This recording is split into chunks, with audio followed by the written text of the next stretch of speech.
Etong guhit na to, Hmm. ito ang unang hula ko, bading to eh. Unang guhit pa lang, tumama na. Oh, tumama na. Kasi yung guhit. Eto, Hindi, pakita yung guhit, Bek. Ang daming guhit, parang EDSA eh. Parang EDSA eh, oh. Edsa. Kahit letter M, wala akong makita eh. Unahin ko lang po yung sige, ano, sige, iakit mo, iakit. Okay. Unahin ko lang po yung malalaking guhit po ah. Inuna ko yung itong malaking guhit na nalaman kong bading siya. Pero, pagdating dito, kasi may pabi, ibig sabihin niya, victory. Huwag ka yung poke. Hindi poke yan. Yung victory po na yan, ayan na nagsisimbolo na magsa-successful siya sa buhay. Etong distansya na to, medyo milyonaryo na siya niyan. Pero unahin ko yung daan-daan lang kung paano siya naging milyonaryo. Dito muna po tayo sa gitnang guhit na daliri. Ito po, ito. Nakikita niyo po ito. Ayan po, pupunta siyang Thailand. Magpapakabit. Huwag niyo po batukan. Nangula po ako eh. Dito po siya magpapakabit ng puki. Wait lang po. Dito po siya magpapakabit ng puki tsaka suso. Suso tsaka puki po yan, ha? Pagliko po dito sa Switzerland, ito po, nakikita niyo po yung maliit na guhit na yan. Irekta po yan sa CT scan. Tapos po, ilapit mo po. Okay. Dito po siya magpaparitoke.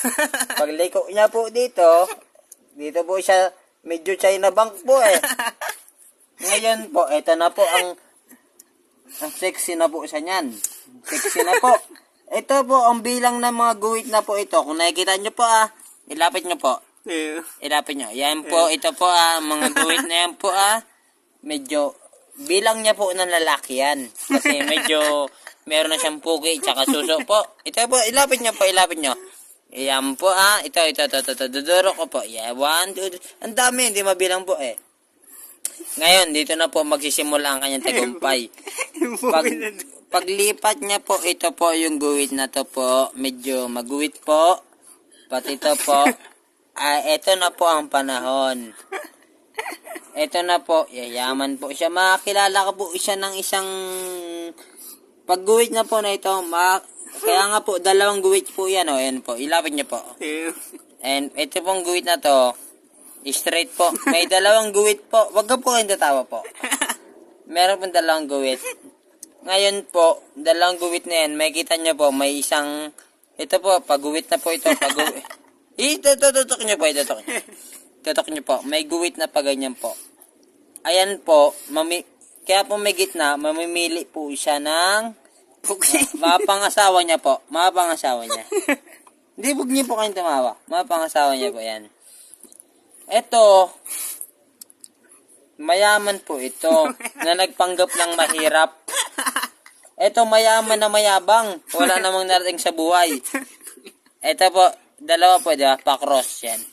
Ngayon, ang pinili niya po, itong mahirap na mayaman talaga. Ito. Ngayon, dito na po tayo. Dito na. Close nyo po. Medyo close nyo.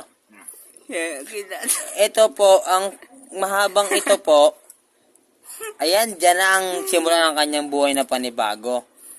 Medyo umaluwan na po ang buhay niya. Medyo maraming alon-alon pa rin po na pagsubok. Pero wala siyang kalyo. Wala pong kalyo. Wala po tayong nakikita ng kalyo. Kasi kung may, iayos nyo yung camera. Kasi kung may kalyo po siya, makikita dyan talaga yung mahirap na pamumuhay. Pero, diretso po pag ganyan po no. Ngayon, ang kinaganda po niyan, yung mga struggle niya sa buhay, magkakaanak po siya kahit bading siya. Ayan po yun. Ibig sabihin po, ito po.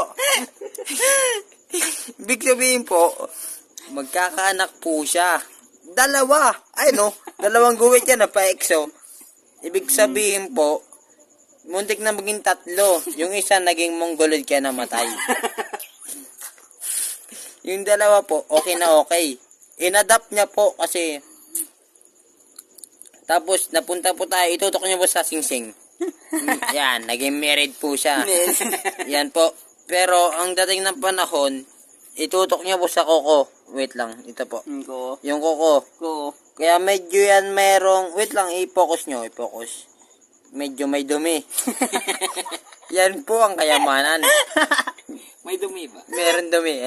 Nagtanong pa.